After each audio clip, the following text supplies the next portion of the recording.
Hi, Cancer. How's it going? Welcome to Pisces season and your March and Pisces 2022 horoscope. So, Cancer, what do we got going on for you this month? Well, we have the sun in Pisces, and it has moved into join Jupiter. That moved into Pisces just a bit ago, and Neptune that has been in Pisces for a while. So that is highlighting and hitting the area of life for you that affects your philosophies, your spirituality, how you where you stand there, and how you want to expand in that area. Everything that affects, what your own personal truths are. Your higher mind, it could affect higher learning, so college, studying something, foreign lands, anything in that area. So it's the house of expansion. So it's kind of exciting, with Jupiter and Neptune in there. Jupiter can expand. Neptune is spirituality. Neptune and Pisces also affects uh, illusion. It can create illusions. It can cause deceit. It can be not truthful. It represents, some illnesses of some sort. Sometimes the things we can't see, viruses, things like that. It also represents healing. It is spiritual. Neptune is the higher octave of Venus, so it is an elevation. And with Jupiter in there, traveling in that area of life for you with Neptune now, it's an expansion of that. So if something kind of crazy is going on, something a little confusing and weird, it could expand that. Or it could come in and give you a bit of a luck. Jupiter is rules luck as well, so it could offset that. Just depends on what's going on in your life. Just could be in that area of life. Spirituality, truth, philosophy, higher learning could expand those things for you. Create some healing if you're having a hard time. Uh, because Neptune also rules chemicals and drugs, Jupiter going in there. If you're struggling in that area, Jupiter could expand, or Jupiter could come in and help with some healing, or give you a dose of a higher level wisdom and thought processes in the higher mind. So that's good. And because Neptune rules intuition, it could heighten that. You could find a way through some of those things if you're struggling. Or anything in that area if you're struggling, or it could expand it if you're having trouble tapping into your intuition. So the sun in Pisces moving in there and adding to the Jupiter and Neptune energy that has been sitting in there highlights those areas. It brings it into focus, and sort of put in your mind, pulls you towards actually seeing it a little clearer, hopefully. Pisces and Neptune can also, because it creates confusion, it can also kind of, pull, cause you to sort of pull in and just sort of like try and float through it, try to ignore it, push it away. Uh, you could find yourself a little just wanting to sleep maybe instead of study. I think in the ninth house, in that area, I'm hoping, and it probably is, an expansion of some kind of truth or philosophy or learning or level of spirituality. So I really hope that is what's going on for you in that area of life. We still have the Mercury. We had Mercury that was traveling with Venus and Mars and Pluto in Capricorn, but it has moved out of that area of life, which was your relationships, your partnerships and relationships. So not casual, anything that you have. Some kind of agreement, or a little closer and defined level of partnership. So that could have been bringing in a lot of energy that is, that was requiring you to look at things practically and logically and move through that area of life with eyes wide open. So Mercury was in there with Venus and Mars, and now Mercury's moved into Aquarius in the eighth house of, what's in our psyche, what's hidden, uh, shared resources. It could be intimate relationships, marriages, things like that. So, you could have been trying to plan and work through a relationship or a partnership in the seventh house with all that Capricorn energy. And now Mercury moves into Aquarius, and you feel a little bit more freedom. You can break through. Come up with some new and different ways of working through some of those, the things that you might have been a little bit unsure of. Or, it can cause a little bit of confusion and static moving into the area of life that, does kind of deal with the things that you don't want to talk about, maybe some fears. So, depending on what was going on during the planning stages in your relationships or partnerships, you could be feeling a little bit of anxiety. It just depends on what those things are. And what types of solutions, or how those things have been playing out. When you're talking about partnerships and relationships, it takes two parties usually, or more than one, but it takes a collaboration. So it depends on how that has worked out, and how you've received that. So as Mercury moves into Aquarius, either it's a break out, break free, coming up with some insights, and being able to really transform some of those things and move them into a better place, or it could create some anxiety and confusion if you weren't able to get clear and tie up some of those loose ends. Uh, so what else?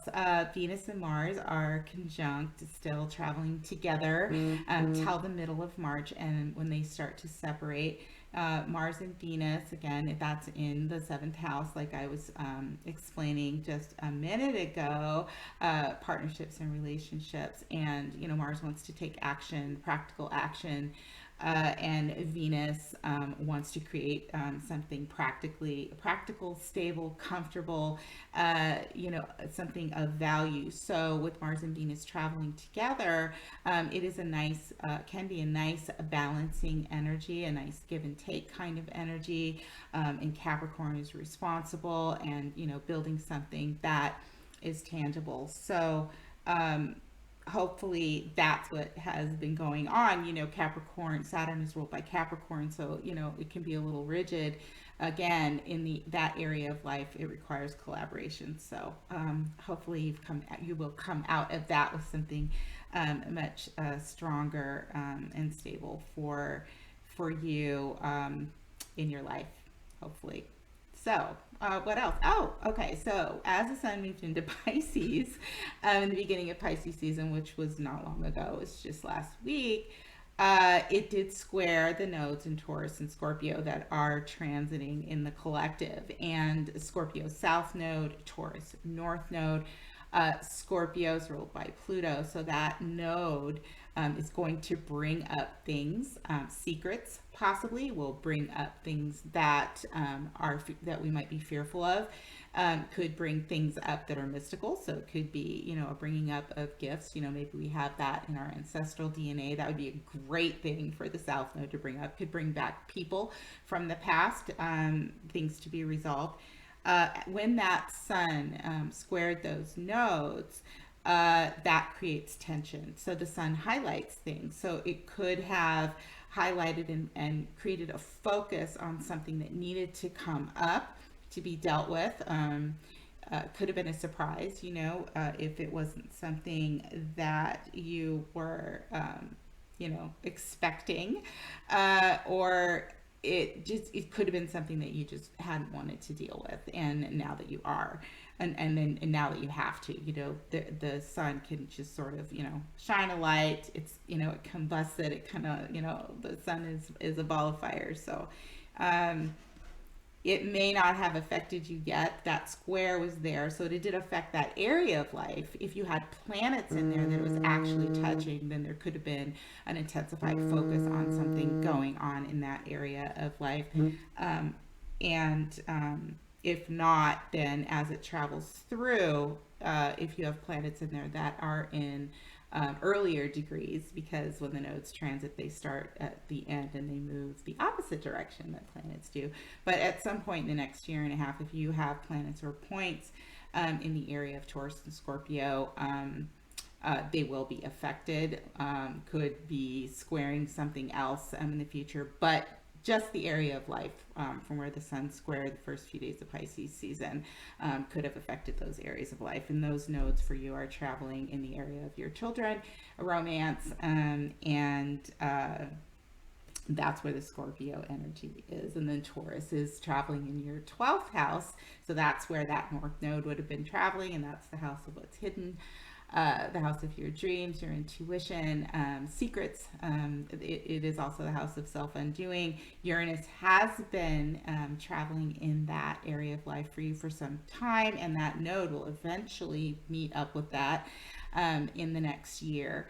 And something sudden could occur. That could be a sudden burst of insight or coming into your gifts. In the area of dreams, it could be a premonition of sorts of something that's going to play out, or it could be something that may have been going on that you weren't aware of that comes out all of a sudden. So I'll be talking more about how the transit of these nodes in the next year and a half might affect the signs, which obviously would include you. If you want to, I did a video, I don't know, 3 weeks ago, a month ago, on when the nodes went into Taurus and Scorpio. That will explain a little bit more about how that works. But for this horoscope for Pisces season, there was a square from the Pisces sun to the nodes in Taurus and Scorpio. So I felt like it was worth mentioning. Uh, anyway, Cancer.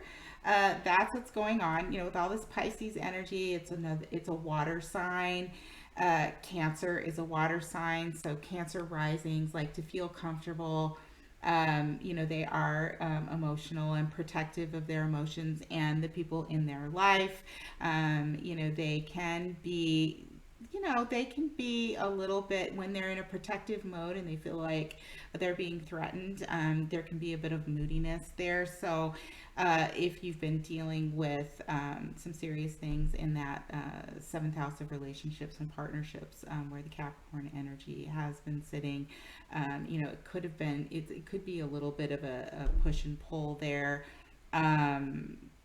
Not wanting to completely deal with those serious things all the time. It could be some emotionality. So with the sun moving into Pisces, that could, another water sign, that could, it might be complimentary for you if you're in a good place. Pisces season is a good time to relax, settle in, try to tap into your intuition, sleep, do something around water. Be very careful of drugs and chemicals, because Neptune rules drugs and chemicals. And, if there are some really heavy emotional things, you can be very sensitive to alcohol, drugs, and things like that. To also try to keep your immune system up, because Neptune also rules viruses and things like that. So if you're not feeling well, make sure to take really good care of yourself. So that is what's going on for Cancer. Those are the energies in the sky that are highlighted. May not be your story. These are general readings and an overview of the energies that are moving around in the sky. And depending on the points in your chart, you may be experiencing some of these things, may not be. The level of intensity can be different.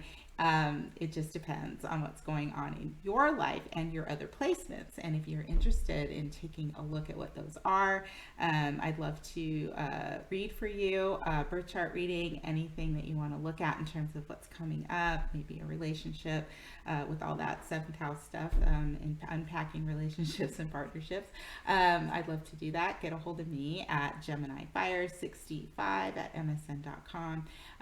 You can also purchase a reading at my Etsy shop at Jovi's Star Astrology. I would love to read for you. Keep an eye out for more videos addressing different energies and connections that will be occurring in the next month. And keep an ear out for the next series on the U.S. Pluto return. I will be back to do the Aries season March 2022 reading. And until then, may the stars forever be in your favor. And I will see you soon. Bye.